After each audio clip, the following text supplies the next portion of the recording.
خداوند یسوع مسیح کے عظیم بابرکت نام میں آپ سب کو سلام. میں ہوں پاسٹر منور خورشید. پروگرام کلام روشنی میں ناظرین آپ کو خوش آمدید کہتے ہیں. ہم خداوند کی شکر گزاری کرتے ہیں گزشتہ تمام پروگرامز کے لیے. آپ کی طرف سے دیے گئے اچھے فیڈ بیک کے لیے ہم سارا جلال خداوند کو دیتے ہیں, خداوند کی شکر گزاری کرتے ہیں. اور خاص طور پہ آج کے اس پروگرام کے لیے بھی ہم ایمان رکھتے ہیں یقیناً آج آپ سب اس کلام کے وسیلے سے بڑی برکت پائیں گے. جن خداوند نے آج ہمیں جوائن کیا ہے, مختصراً تعارف ان کا آپ کے ساتھ کرواتے چلیں.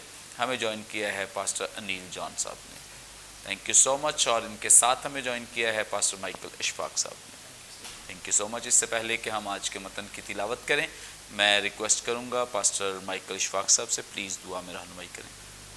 جی آئیں اپنی آنکھیں بند کریں گے. خداوند یسوع ناصری, ایک مرتبہ پھر ہم شکر گزار ہیں کہ تیرے کلام کی تشریح و تفسیر کا ہمیں تو نے یہ موقع دیا ہے, اور دعا ہے کہ کلام روشنی کے وسیلہ سے جتنی بھی گفتگو آج تیرے کلام میں سے ہماری ہونے والی ہے, ناظرین, سننے والے, دیکھنے والے برکت پائیں, اور اس کے ساتھ ساتھ ان کی زندگیوں میں کریکشن کا کام ہو, نصیحت کا کام ہو, اور وہ مزید گہرے طور پر تجھے جان سکیں, مسیح کے نام میں آمین. Thank you so much. Welcome. ناظرین, کلام مقدس میں سے اپنی رہنمائی کے لیے آج ہم تلاوت کریں گے نیا عہد نامے میں سے مقدس یوحنا رسول کی معرفت لکھی گئی انجیل, اس کا 8واں باب 45ویں آیت سے لے کر 48ویں آیت تک. خدا ان کے زندگی بخش پاک کلام میں یوں مرقوم ہے, لیکن میں جو سچ بولتا ہوں اسی لیے تم میرا یقین نہیں کرتے. تم میں کون مجھ پر گناہ ثابت کرتا ہے؟ اگر میں سچ بولتا ہوں تو میرا یقین کیوں نہیں کرتے؟ جو خدا سے ہوتا ہے وہ خدا کی باتیں سنتا ہے. تم اس لیے نہیں سنتے کہ خدا سے نہیں ہو.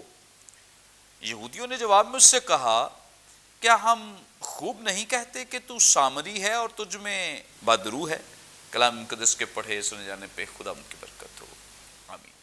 ناظرین, کلام مقدس کا یہ حصہ جو بھی ہمارے سامنے تلاوت کیا گیا ہے, گزشتہ بھی ہم اس سے پہلے جو حوالے پر غور و خوض کر رہے تھے, یہ اسی کا ایک تسلسل ہے. گفتگو وہی چل رہی ہے.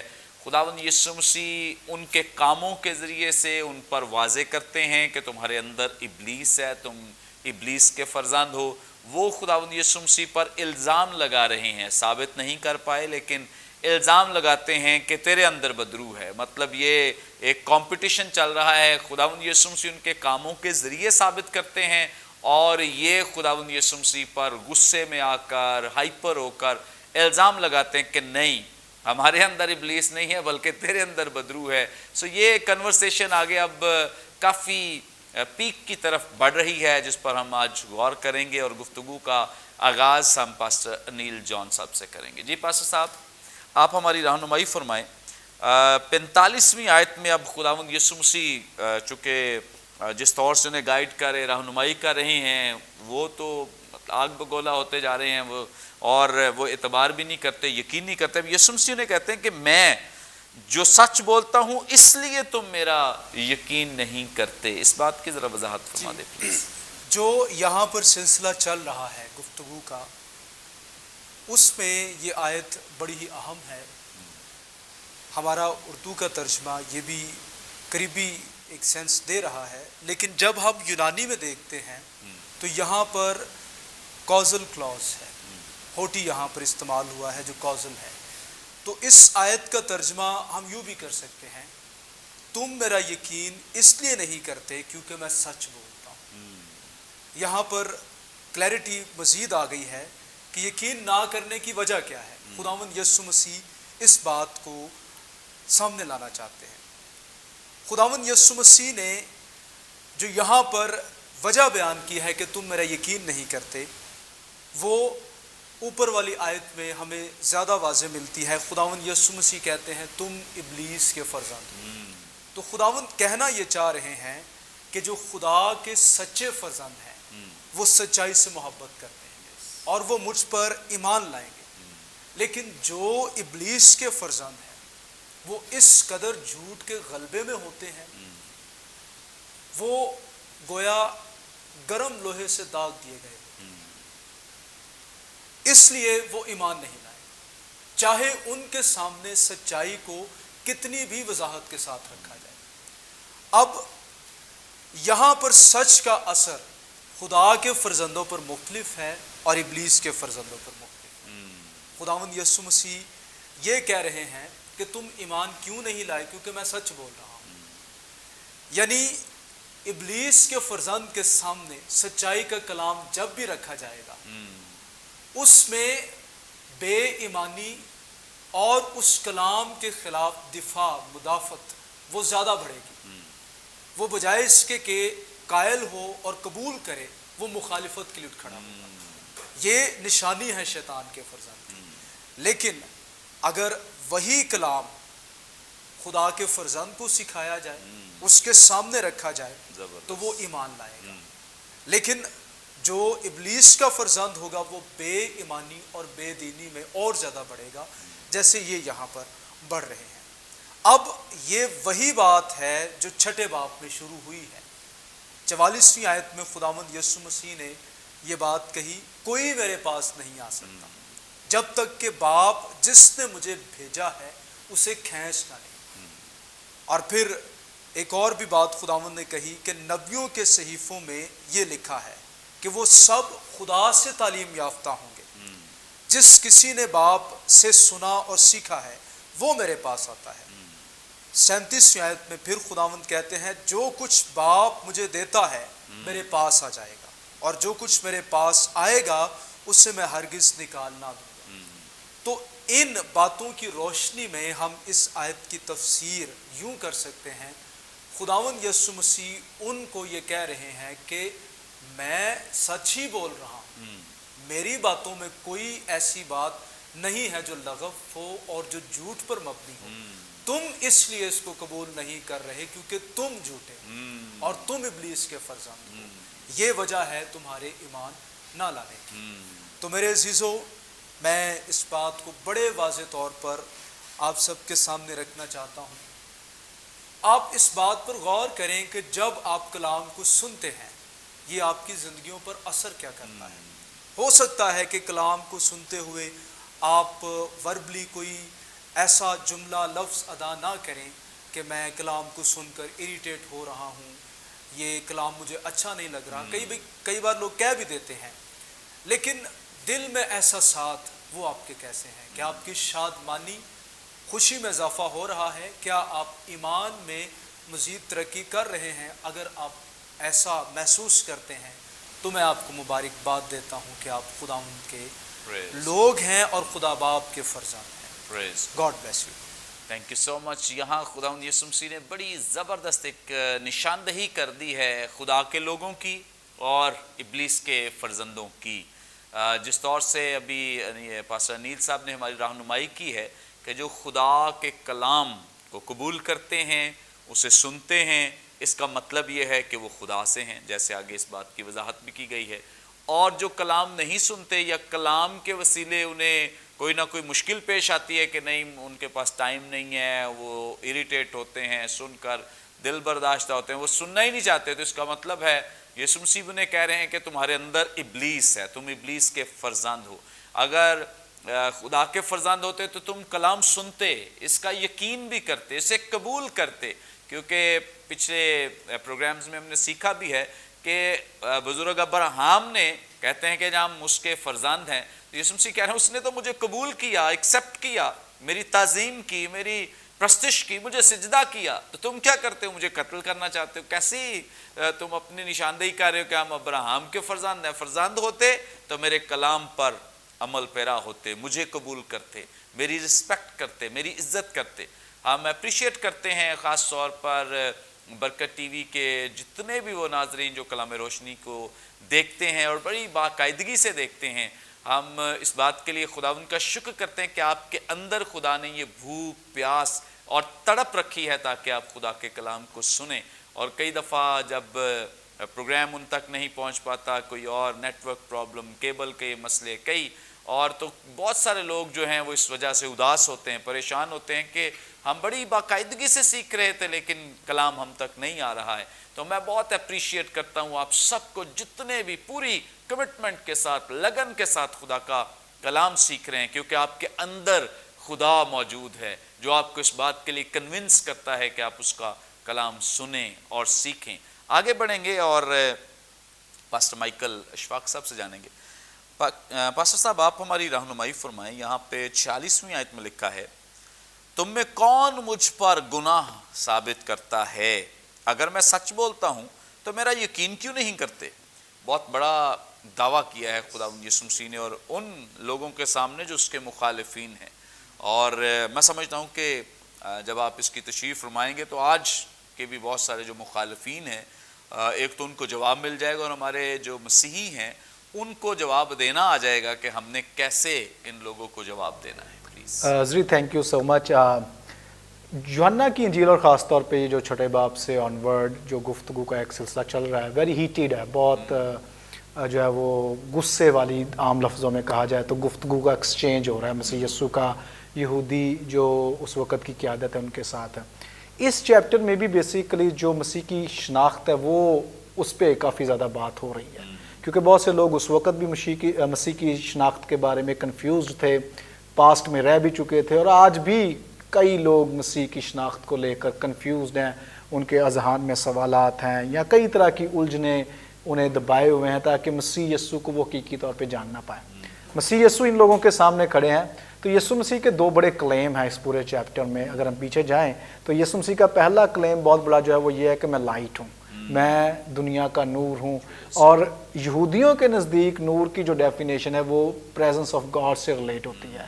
پرانے عہد نامہ میں بیابانی جو سفر ہے تو وہاں پر لکھا ہے کہ خدا جو ہے وہ اسرائیلیوں کے ساتھ تھا، رات کے وقت ایک آگ کے شعلہ کی طرح بادل میں، اور صبح کو وہ اسی طرح سے جو لائٹ ہے وہ اس کے ساتھ بھی کنیکٹ کرتے ہیں، اور اسرائیلیوں کو بخوبی پتا تھا کہ یہوہ ہے۔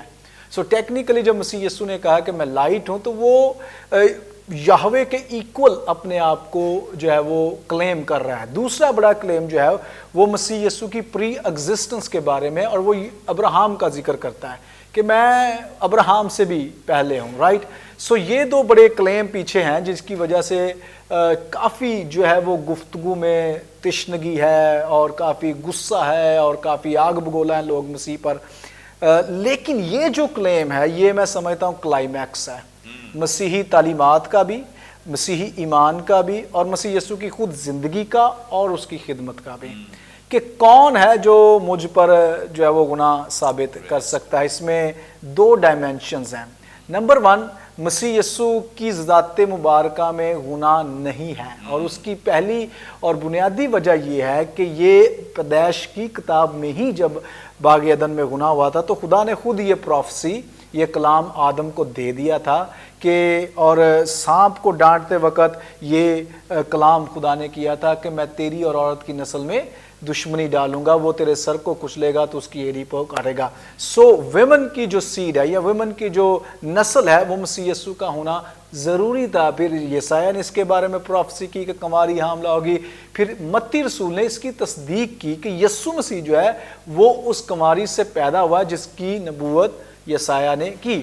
ٹیکنیکلی مسیح یسوع کا غیر فطرتی طور پر سپر نیچرل وے میں پیدا ہونا پہلا اس کا ایویڈنس ہے کہ اس میں گناہ نہیں ہے۔ لیکن اب یہ کلیم کر دینا یہ اس سے بھی کہیں بڑا ہے، کیونکہ آج تک کبھی کسی نبی نے ایسا کلیم نہیں کیا۔ داؤد بار بار کہتا ہے میں گناہ میں پیدا ہوا، رائٹ۔ تو بہت سے لوگ جو ہیں وہ اس بات کے الجھاؤ میں ہیں کہ، یا ان کا خیال یہ ہے کہ نبی جو ہے ان سے گناہ سرزد نہیں ہو سکتا، لیکن بائبل مقدس کی حقیقت اس کے بالکل برعکس ہے۔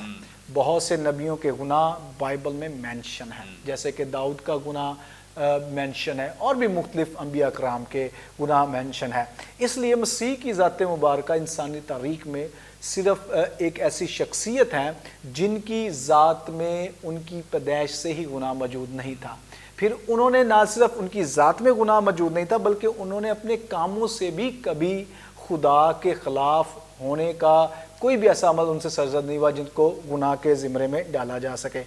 پہلا تو کلیم یہ ہے کہ مجھ میں گناہ نہیں ہے، اسی لیے مسیح یسوع جو ہے وہ خدا کے حضور بے عیب برے کے طور پر اپنی قربانی گزران سکا، اور اس خون کو عبرانیوں کے خط کے مطابق آسمانی ہیکل میں لے جا سکا۔ دوسری بڑی جو بات ہے یہاں پر جو مسیح کا کلیم گناہ کے حوالے سے وہ تعلیم سے ریلیٹڈ ہے بیسیکلی، کہ کیونکہ تعلیم وہ کہہ رہے ہیں کہ تیری ٹھیک نہیں ہے، تیری تعلیم سخت ہے، تیری تعلیم میں یہ پرابلمز ہیں، لیکن مسیح کہہ رہا ہے نو نو نو، میری تعلیم میں نقص نہیں ہے۔ اسی کانٹیکسٹ میں بیسیکلی مسیح نے کہا ہے کہ تم میں سے کون مجھ پر گناہ ثابت کر سکتا ہے۔ یہاں پر 3 بڑی چیزیں ہمیں دیکھنے کو ملیں گی۔ نمبر 1، لوگ جو ہے وہ کریکشن کو رزسٹ کر رہے ہیں۔ بہت دفعہ ہماری زندگیوں میں جیسے کہ یہ لوگ کریکشن کی جا رہی ہے، مسیح ان کی کریکشن کر رہا ہے، ان کی تھیولوجی کی کریکشن کر رہا ہے، ان کے وے آف لیونگ کی کریکشن کرنے کی کوشش کر رہے ہیں، تو رزسٹنس ہے۔ آج بھی میں دیکھتا ہوں کلیسیاؤں میں، ایون کے چھوٹے بچے خاندانوں میں، نوجوان نسل میں خاصا یہ ایک رجحان بڑھتا جا رہا ہے کہ جب انہیں کریکٹ کیا جاتا ہے کسی بھی بنا پر تو دے ڈونٹ لائک کریکشن، اور جو لوگ کریکشن کو پسند نہیں کرتے they are already on the way to destruction۔ اس لیے میں آج آپ کو انکریج کرنا چاہتا ہوں تھیولوجیکلی بھی کہ جب کلام میں سے آپ کی کریکشن ہو تو برا نہ منائے، اگر آپ کے بڑے آپ کی کریکشن کریں برا نہ منائے، کیونکہ اسی میں اصل میں آپ کی لائف چھپی ہوئی ہے۔ دوسرا یہاں پر جو پرابلم ہمیں نظر آتا ہے وہ ریزسٹنٹ ٹو ٹروتھ ہے۔ اب مسیح یسوع جو ہے وہ ٹروتھ پیش کر رہے ہیں اپنی تعلیمات کے وسیلہ سے، لیکن وہ کانسٹنٹلی سوچنے کی بجائے، اسے ایویلویٹ کرنے کی بجائے، اپنے سکرپچرز میں اسے دیکھنے کی بجائے، ایون کہ 7ویں باب میں مسیح نے کہا بھی کہ تمہارے سکرپچرز میں یہ لکھا ہے، رائٹ، تو اسے تلاش کرنے کی بجائے دے آر کانسٹنٹلی ریزسٹنگ۔ ٹھیک ہے، سو میں یہ کہنا چاہوں گا یہاں پر ٹروتھ اگر آپ کے سامنے ہے تو ریزسٹ نہ کریں، اس کی تابع داری میں آ جائیں۔ اگر آپ تابع داری میں آ جائیں گے تو مسیح کا کلیم ہے کہ جو ٹروتھ ہے وہ آپ کو آزاد کر دے گا۔ اور تیسری اور اہم بات، وہ ریزسٹ کر رہے ہیں سبمیشن، چونکہ وہ کریکشن کو قبول نہیں کر رہے، ٹروتھ کو ایکسیپٹ نہیں کر رہے، تو اس لیے سبمیشن بھی ان کے لیے ایک بڑی پرابلم بن چکا ہے۔ ان کے مطابق مسیح یسوع از نو باڈی، وہ ان کے لیے کوئی حیثیت نہیں رکھتا، وہ کیوں اتنے بڑے کلیم کر رہا ہے اور وہ کیوں سبمٹ کریں۔ سو میں آج آپ کو اس کے بارے میں یہ پیغام ضرور دینا چاہتا ہوں، مسیح کو سبمٹ کرنا بہت ضروری ہے۔ لکھا ہے کہ ہر ایک گھٹنا اس کے سامنے الٹیمیٹلی جھک جائے گا۔ سو بیٹر یہ ہے کہ آپ اس کی ذات مبارکہ کے سامنے اپنے گھٹنے ٹیک دیں، اسے اپنا خداوند مان لیں اور سچائی کو اپنی زندگی میں کام کرنے دیں تاکہ آپ اس کی ابدی زندگی کا حصہ بن سکیں۔ پریز گاڈ، تھینک یو سو مچ۔ بڑی خوبصورت بابرکت باتیں جو خدا کے خادم نے ہمارے ساتھ شیئر کی ہیں۔ ناظرین، یہاں پہ وقت ایک بریک کا، لیں گے ایک شارٹ بریک، ہمارے ساتھ رہیے، دیکھتے رہیے پروگرام کلام روشن۔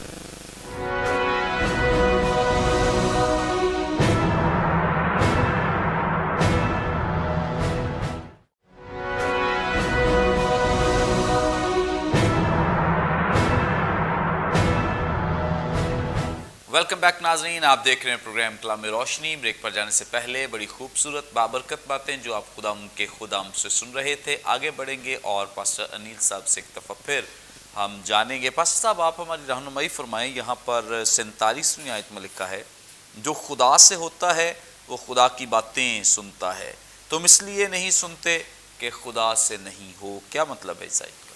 جی، اس آیت کی وضاحت کرنے کے لیے مجھے جو 40ویں آیت ہے اس کو بھی آپ کے سامنے رکھنا ہوگا۔ جو فریسی اور شرع کے عالم ہیں وہ یسوع کو گنہگار مانتے ہیں، لیکن وہ ثابت نہیں کر پا رہے۔ یہ فرق ہے۔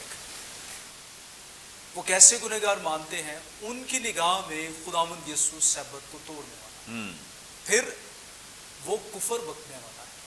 جو خداوند یسوع مسیح کے دعوے ہیں وہ ان کے نزدیک جھوٹے ہیں اور کفر ہیں، لیکن خداوند یسوع مسیح یہ دعویٰ کرتے ہیں، تم مجھے گنہگار مانتے ہو لیکن مجھے ثابت نہیں کر سکتے۔ ان دونوں میں فرق ہے، اور وہ ثابت کر بھی نہیں پائے۔ مطلب الزام لگاتے ہو، الزام لگایا لیکن کوئی ثبوت نہیں ان کے پاس ہے۔ اور میں یہ کہہ سکتا ہوں کہ اگر خداوند یسوع مسیح اپنی عدالت میں اس بات پر ڈٹ جاتے کہ ثابت کر کے دکھاؤ، تو کوئی بھی ثابت نہ کر پائے، لیکن اس نے ولنگلی یہ مطلب کچھ عرصے کے بعد جیسے عدالت ہوئی بھی ہے تو تب بھی ان کے پاس کوئی ثبوت نہیں ہے۔ تو اب یہودی جب خاموش ہیں تو یہ خداوند یسوع مسیح کی کامل پاکیزگی پر ایک مہر ہے۔ وہ بول نہیں پائے، کوئی ثبوت نہیں دے پائے۔ میں کیوں اس بات کا ذکر کرنا چاہ رہا ہوں؟ اب خداوند یسوع مسیح ان کو یہ کہنا چاہ رہے ہیں تم ہائیلی تھیولوجیکل مائنڈڈ پرسنس ہو، لیکن نہ تم میرے کردار میں کوئی بات پکڑ پائے ہو اور نہ ہی میری تعلیم، Praise اس کے باوجود تم مجھ پر ایمان نہیں لاتے۔ God. کوئی ریزن نہیں ہے تمہارے پاس مجھ پر ایمان نہ لانے۔ اب تمہارے ڈس بلیف کی وجہ کیا ہے؟ وجہ یہ نہیں ہے کہ میرے کردار میں کوئی کمی ہے، میں کسی بدرو کے اثر کے نیچے ہوں، یا میری تعلیم جھوٹی ہے۔ وجہ خداوند یسوع مسیح نے اب اس آیت میں بیان کی، جو خدا سے ہوتا ہے وہ خدا کی باتیں سنتا ہے۔ تم اس لیے نہیں سنتے کہ خدا سے نہیں، حالانکہ مجھ میں کوئی گناہ بھی نہیں ہے اور نہ ہی میری تعلیم جھوٹی ہے۔ اب دو باتیں خداوند یسوع مسیح نے یہاں پر اسی ایک جملے میں کہی ہیں کہ جو خدا سے ہوتا ہے، یعنی جس کا ریلیشن خدا کے ساتھ ہے، وہ خدا کی سنتا ہی سنتا ہے، اس کا نتیجہ یہ ہے۔ اور جو سچائی کے کلام کو نہیں سنتا، وہ اس بات کا ثبوت ہے، ریگولیٹوری طور پر ہم اس کو دیکھ سکتے ہیں، 22 ورسز کو ہم دیکھ سکتے ہیں۔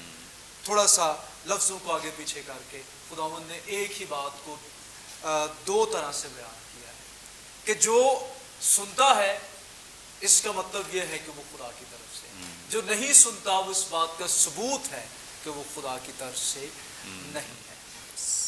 اب یہ کتنا واضح ہمارے سامنے پیغام ہے اور کتنی بڑی رہنمائی ہمارے سامنے۔ اب کوئی میرے سامنے دعویٰ کرے میں خدا سے بڑی محبت کرتا ہوں، میں یسوع سے بڑا پیار کرتا ہوں، میں یقیاں دیتا ہوں، یہ اچھی باتیں ہیں، میں اس کو انکریج کروں گا، لیکن اگر اس شخص میں کلام کو سننے کی کوئی بھوک پیاس نہیں، وہ خدا کے کلام کو سن ہی نہیں پاتا، کوئی بھی خادم ہو، کئی لوگوں کا ورتا ہوتا ہے، وہ اس کی مخالفت میں ضرور ہی کھڑے۔ ان کا مقصد چرچ میں پروگرامز میں جانے کا ایک ہی ہوتا ہے کہ میں خادم کی غلطی کو جا کے پکڑوں گا اور پھر اسے بتاؤں گا کہ یہ آپ نے بات غلط کہی ہے۔ چلے اکثر درست بھی بات وہ کہہ دیتے ہیں، میں تو پازیٹیولی بھی اس کو لیتا ہوں، لیکن ہمیشہ جو شخص سچائی کے کلام کے خلاف کھڑا ہوتا ہے وہ صحیح روح میں ہے، وہ فریسیت کی روح میں ہے اور وہ ابلیس کے اثر کے نیچے ہے۔ لیکن جو خدا سے ہوگا، جس کا تعلق خدا کے ساتھ ہے، جو خدا کے ساتھ ریلیشن میں ہوگا، وہ کلام کو جب سنے گا تو اس کی روح ایسے کلام کو سینچ رہی ہو، اس کی روح تازہ ہو رہی ہو، آسمانی شادمانی کا وہ تجربہ حاصل کرے گا، اسے لگے گا کہ میرا روحانی میدہ وہ فل ہو رہا ہے، میں روح میں اسٹرانگ ہو رہا ہوں، اس کے کچھ احساسات ایسے ہوں۔ اور ایسے شخص کو پھر سے میں یہ یقین دہانی دلانا چاہتا ہوں کہ وہ خدا سے ہے، اس کا خدا کے ساتھ درست ریلیشن ہے۔ پریز گاڈ، تھینک یو سو مچ۔ بڑی زبردست بابرکت باتیں جو خدا کے کلام سے جڑی ہیں، اور ہمارے ہاں بہت یہ ضرورت ہے اس بات کی کہ لوگوں کو خدا کا کلام سنایا جائے، سکھایا جائے۔ جتنے بھی پادری صاحبان ہیں جو خدا ان کے خدام ہیں، ہم آپ کو انکریج کرنا چاہتے ہیں کہ آپ ضرور خدا کے کلام کے لیے محنت کریں، ایفرٹ کریں۔ اور کئی دفعہ ہم اپنی آسانی کے لیے کوئی ایک واقعہ پڑھ لیتے ہیں، پھر اس کو کلیسیا میں کھڑے ہو کر 2-3 دفعہ اپنی زبان میں بیان کر دیتے ہیں اور سمجھتے ہیں کہ یہ کلام ہو گیا ہے۔ نہیں، اس کے لیے آپ ایفرٹ کریں، اس کے لیے تگدو کریں، جانفشانی کریں، دعا کریں، روح القدس سے ہیلپ مانگیں، مدد مانگیں۔ بہت ساری بکس ہیں، ان کو پڑھیں، اور آج کل تو ویسے بہت سارا مٹیریل آپ کو انٹرنیٹ سے مل جاتا ہے آپ کی ہیلپ کے لیے، مدد کے لیے۔ سو ہم آپ کو انکریج کرتے ہیں کہ لوگوں کو خدا کے کلام کی طرف لائیں، ان کی رغبت خدا کے کلام کی طرف۔ لوگ بہت سارے ہیں جو سننا چاہتے ہیں، خالص کلام سننا چاہتے ہیں کہ انہیں خالص تعلیم دی جائے، انہیں جو بھید ہیں وہ سکھائے جائیں، کوئی نئی باتیں ریسرچ کے ذریعے ان تک پہنچائی جائیں۔ سو لوگوں کی بڑی بھوک پیاس تڑپ ہے۔ میں کئی دفعہ سوچتا ہوں کہ لوگوں کا تو قصور نہیں ہے، وہ تو آتے ہیں چرچ میں، لیکن بہت دفعہ جو لیڈرشپ ہے وہ تیاری نہیں کرتی، وہ محنت نہیں کرتی ہے، وہ ان تک درست خوراک نہیں پہنچاتی، اور جیسا پھر لیڈر ہوتا ہے ویسے ہی اس کی کلیسیا ہے، ویسے ہی اس کے لوگ ہیں۔ اب لیڈرز کو ضرورت ہے کہ وہ خدا کے کلام کے لیے محنت کریں اور اس کی ریسرچ کریں، اس کی تلاش کریں، اور یقیناً جب آپ خدا کے کلام کی ریسرچ کریں گے، دعا کریں گے، روح القدس ہمارا بہترین استاد ہے، نئی سے نئی باتیں سکھائے گا جو کلیسیا کے لیے، ہمارے لیے بابرکت ہوں گی، جس سے لوگ برکت پائیں گے۔ آگے بڑھیں گے اور پاسٹر مائیکل اشفاق صاحب سے جانیں گے۔ پاسٹر صاحب، آپ ہماری رہنمائی فرمائیں۔ 48ویں آیت میں یہودیوں نے ایک بہت بڑا الزام لگا دیا ہے۔ ویسے تو ایک الزام تو پہلے لگا رہے ہیں کہ تجھ میں بدرو ہے، یہ بلزبول کی مدد سے تو بدرو ہے۔ آج ایک اور اضافہ کیا ہے ان لوگوں نے، اسے کہتے ہیں کہ تو سامری ہے۔ ہمارے لیے ذرا رہنمائی فرما دے، یہ جو دو الزامات انہوں نے لگائے ہیں، یہ کس بنیاد پر، مطلب ان کے سامنے کیا چیزیں آئی ہیں کہ وہ ایک دم سے اب آگ بگولا ہو کر یسوع مسیح کو یہی کہنا شروع ہو گئے ہیں کہ تو سامری ہے؟ مطلب ان کا سامری کہنا تو انڈرسٹوڈ ہے کہ بہت زیادہ نفرت آ گئی ہے ان کے اندر، اور پھر بدرو کے بارے میں کہنا مطلب سیم ہی۔ تو کیا کیا ریزنز ہو سکتی ہیں، کیا وجوہات ہو سکتی ہیں کہ وہ اب اس نہج پہ آ گئے ہیں کہ وہ یسوع مسیح سے اتنے تانگ آ گئے کہ اسے سامری کہنا شروع ہو گئے اور اسے یہ کہہ رہے ہیں کہ تیرے اندر بدرو ہے؟ جی تھینک یو سو مچ۔ ایک یہودی جو ہے وہ ہر صبح یقیناً طور پر 3 طرح کی دعائیں تھینکس گیونگ کے طور پر خدا کے گزرانتا، اور 3 چیزیں وہ اپنی دعا میں ضرور کہتا ہے۔ نمبر 1 کہ خداوند تیرا شکر ہے کہ میں ایک عورت نہیں ہوں، خداوند تیرا شکر ہے کہ میں ایک غلام نہیں ہوں، اور خداوند تیرا شکر ہے کہ میں غیر قوم نہیں ہوں۔ تو سامریوں کا جب دیکھا جائے تو یہ غیر قوم تصور کیے جاتے تھے، حالانکہ اگر ان کی ہسٹری دیکھا جائے تو یہ اسرائیلیوں سے ہی بلانگ کرتے ہیں، لیکن جب بابلی اسیری ہوئی ہے تو اس میں یہ خیال کیا جاتا ہے کہ بہت سے لوگ جو تھے وہ غیر قوموں کے ساتھ مکس اپ ہو گئے، جس کی وجہ سے پھر اسرائیلیوں نے خصوصی طور پہ یہودیوں نے کبھی انہیں اپنے ساتھ شامل نہیں کیا۔ اور ان کی ایک اور بڑی پرابلم یہ تھی کہ یہ صرف 5 پہلی کتابیں جو شریعت کی کتابیں ہیں، ان کے علاوہ ان کے پاس کوئی بھی ریکارڈ جو کلام کا تھا وہ موجود نہیں تھا۔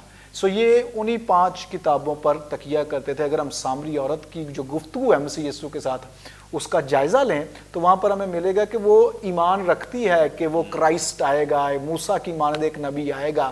یہ ہمیں انڈیکیشن دیتا ہے کہ ان کے پاس پہلی 5 کتابیں موجود ہیں، وہ اس پہ بلیو کرتے ہیں، اس کو جانتے ہیں، اسی لیے وہ اس بات کو بلیف میں رکھتے تھے، ایمان میں تھے، شامل تھی بات کہ وہ کسی کرسٹس کا انتظار کر رہے ہیں۔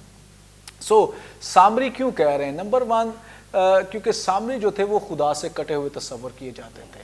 مسیح یسوع کی تعلیم کو دیکھ کر وہ اس کنکلوژن پر پہنچ رہے ہیں، بلکہ وہ پہلے بھی اسی کنکلوژن پہ تھے، اب وہ مزید ریجڈ ہو رہے ہیں، کیونکہ وہ صاف لکھا ہے کہ ہم پہلے نہیں کہتے کہ تو سامری ہے، تجھ میں بدرو ہے۔ وہ آلریڈی ریجڈ ہیں اس بات پہ، اور وہ کہہ رہے ہیں کہ تیرا ہم سے بھی کوئی تعلق نہیں ہے، تو ایک یہودی ہے جس کا شاید خدا سے کوئی تعلق نہیں، لیکن تو وہ شخص ہے جس کا ہم سے بھی کوئی تعلق نہیں ہے۔ یعنی کہ جیسے آپ نے پہلے فرمایا، یہ نفرت کا ایک لیول ہے، یہ حسد کا ایک لیول ہے جو پیک پر جا چکا ہے، اور وہ مسیح یسوع کو اتنا انفیئر ٹائٹل جو ہے وہ دے رہے ہیں۔ دوسرا بڑا انفیئر ٹائٹل کہ تو ڈیمن پوزیسڈ ہے، ٹھیک ہے۔ تو جو سمیرٹن ٹائٹل ہے یا سامری کا ٹائٹل ہے وہ اس لحاظ سے کہ تو خدا سے کٹا ہوا ہے، اس لیے تو خدا کے لوگوں سے بھی کٹا ہوا ہے۔ لیکن ایک شخص کو ڈیمن پوزیسڈ کہنا، اس کا مطلب ہے کہ تو خدا کی ججمنٹ کے انڈر ہے، ٹھیک ہے۔ یعنی کہ وہ کہنا یہ چاہ رہے ہیں کہ تیرا دماغ اس قدر سٹک گیا ہے، آؤٹ آف ٹو مائنڈ ہو گیا ہے، کیونکہ کئی جگہوں پہ کہا بھی کہ اسے سمجھ نہیں آ رہی کہ یہ کیا کر رہا ہے، آؤٹ آف مائنڈ۔ تو یہ اس بات کی طرف انڈیکیشن ہے کہ تجھ پر خدا کی ججمنٹ ہے، یعنی کہ تیرے اندر خدا کا روح نہیں، یا ایسی اسپرٹ نہیں جو خدا سے بلانگ کرتی ہے، پیس سے بلانگ کرتی ہے، بلکہ تیرے اندر ابلیسی روح ہے، تیرے اندر ابلیس کا بسیرا ہے، اثر ہے۔ یعنی کہ ہولی اسپرٹ کی تعلیم کو وہ چونکہ سچائی کو قبول نہیں کر رہے تو ٹویسٹ کر رہے ہیں، اور آج بھی ایسا ہمارے حلقوں میں عام پایا جاتا ہے، ہمارے معاشرے میں عام پایا جاتا ہے۔ تو ایک خادم کی ایک بڑا پیاری بات انہوں نے کہی، میں ضرور کہنا چاہوں گا۔ وہ کہتے ہیں کہ سچائی کے ساتھ جب محبت شامل نہ ہو تو وہ سچائی جو ہے وہ ریپلسیو ہو جاتی ہے، یعنی کہ وہ اٹریکٹیو نہیں رہتی، ریپلسیو ہو جاتی ہے۔ یقیناً یہاں پہ کچھ ایسا معاملہ ہے، لیکن مسیح یسوع کی یہ جو سچویشن ہے یہ تھوڑی سی ڈیفرنٹ اس لیے ہے کیونکہ یہ سارے اسکالرز ہیں، اور یہ ان کا رائٹ بنتا ہے۔ مسیح یسوع نے بلکہ انوائٹ بھی کیا ہے، why don't you search your scriptures, تو اپنے سکرپچرز کو سرچ کرو، ٹھیک ہے. سو یہ دو بڑے انفیئر ٹائٹل مجھے لگتا ہے کہ یسوع مسیح کو دیے جا رہے ہیں. ایک کہ تو خدا کے لوگوں سے کٹا ہوا ہے، دوسرا ہے کہ تجھ میں خدا کا جو ہے وہ روح نہیں ہے. اور مسیح یسوع کو وہ ہریٹک قرار دے رہے ہیں کہ تیری جو تعلیم ہے یہ انسانوں کی ہے، یہ تیری اپنی تعلیم ہے، اس کا خدا سے، نبوت سے، کلام سے کوئی تعلق نہیں ہے. ایک چیز میں یہاں پر ضرور کہنا چاہوں گا کہ جب ٹروتھ کو یعنی سچائی کو رزسٹ کیا جاتا تو اٹ آلویز لیڈز ٹو ایکیوزیشن. یعنی کہ جب سچائی کی مزاحمت کی جاتی ہے، مخالفت کی جاتی ہے، اسے ایکسیپٹ نہیں کیا جاتا تو یہ الزام تراشی کی طرف بات لے جاتی ہے. جیسے پیدائش میں، باغ عدن میں ہم دیکھ سکتے ہیں، اور مختلف موقعوں پہ جہاں پہ سچائی ایکسپوز کی گئی ہے، ٹروتھ ایکسپوز کیا گیا ہے. لیکن وہیں پہ ایک داؤد بھی ہے، جب ناتن نے اسے میسج دیا ہے تو اس نے ہمبل کیا ہے. نینوا کے لوگ بھی ہیں جنہوں نے اپنے آپ کو ہمبل کیا ہے، اور بھی کہانیاں ہیں جنہوں نے ہمبل کیا ہے. لیکن ایسی کہانیاں بھی موجود ہیں جہاں پر لوگ مزید سخت ہو گئے ہیں، تلچھٹ پر ہٹ گئے ہیں، خدا کے مخالف ہونے کا درجہ حاصل کر لیا، لیکن یہ نہیں کہا کہ خداوند ہم غلط ہیں. سو آئی تھنک کہ جو ٹروتھ کی ریزسٹنس ہے یہ ایکیوزیشن کی طرف لیڈ کرتی ہے. اس لیے ایمانداروں، ہمیں اس بڑی بلا سے، اس بڑے مرض سے بچنا ہے، کیونکہ جب یہ مرض کام کرنا شروع کر دیتا ہے تو خاندانوں کے خاندان تباہ ہو جاتے ہیں. پھر کوئی اپنی غلطی ماننے کے لیے تیار نہیں ہوتا، کوئی یہ نہیں کہتا کہ ہاں مجھ سے ایسا ہو گیا ہے، میں انسان کر سکتا ہوں. کلیسیائیں بہت سی جو ہے وہ ٹوٹ پھوٹ کا شکار اسی وجہ سے رہتی ہیں کیونکہ ایکیوزیشن جو ہے وہ الزام تراشی جو ہے، بلیمنگ، دوسرے کو غلط ثابت کرنا، حسد کے باعث مختلف طریقوں سے یہ ٹوٹ پھوٹ لاتا ہے. اس سے خدا کا کام نہیں ہوتا. سو پلیز ہمیں ان باتوں سے باز رہنا ہے. جہاں پر غلط ہیں وہاں پر دلیری سے کہیں میں غلط ہوں، اور دیکھیے گا خدا کا فضل کیسے آپ کی زندگی میں کام کرتا ہے. تھینک یو سو مچ. بڑی خوبصورت بابرکت باتیں جو خدا ان کے خادم نے ہمارے ساتھ شیئر کی ہیں. بہت ضروری ہے اس بات کو سمجھنا، جاننا، کیونکہ جب کوئی کلام کو ایکسیپٹ نہیں کرتا تو اس کے بعد پھر اس طرح کا رویہ جو ہے وہ بعید نہیں ہے کسی سے کہ وہ مسیح پر بھی الزام لگانا شروع ہو گئے. پھر آپ خادموں پہ بھی اور بہت سارے لوگوں پر الزام لگا سکتے اگر کوئی خدا کے کلام کو قبول نہ کرے یا اسے اس لیول سے نہ سمجھے جس طور سے خدا کا کلام ہماری رہنمائی کرتا ہے. یہ بہت سمجھدار تھے اور بہت زیادہ شریعت کو سمجھتے تھے. یہ کوئی عام لوگ تو تھے نہیں. اور یہاں تک کہ جب ہم لوگ ایمان لا رہے تھے تو ان کو کہتے ہیں کہ تم گمراہ ہو گئے ہو. بلکہ عام جو لوگ ہیں ان کو کہتے ہیں یہ شریعت کو نہیں سمجھتے، یہ تو ہیں ہی لعنتی.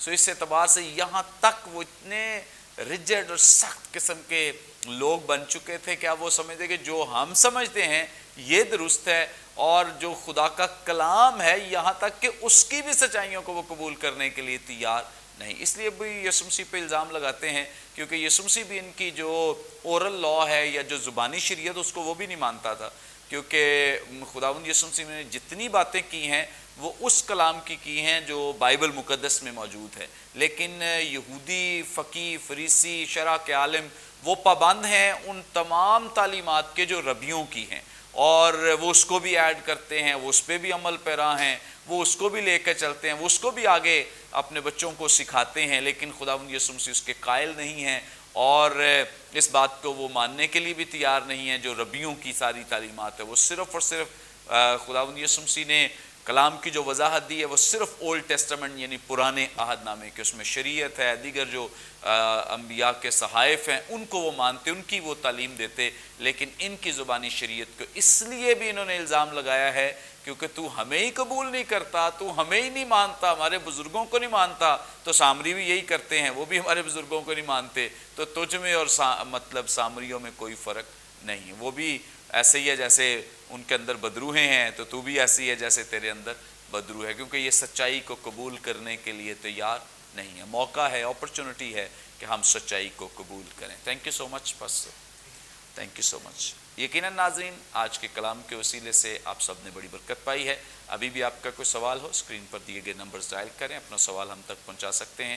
کوئی دعائی درخواست تو دے سکتے ہیں، کوئی ٹیسٹیمونی شیئر کر سکتے ہیں. ہمارے تمام پروگرامز آپ یوٹیوب پہ واچ کر سکتے ہیں. واچ کرنے کے لیے برکت ٹی وی آفیشیل کے نام سے ہمارا چینل ہے، ضرور اسے سبسکرائب کریں، دوسروں کے ساتھ شیئر کریں تاکہ زیادہ سے زیادہ لوگ خدا کے کلام کی سچائیوں کو جان سکیں، سیکھ سکیں. آئندہ ایک نئے پروگرام کے ساتھ دوبارہ آپ کی خدمت میں حاضر ہوں گے.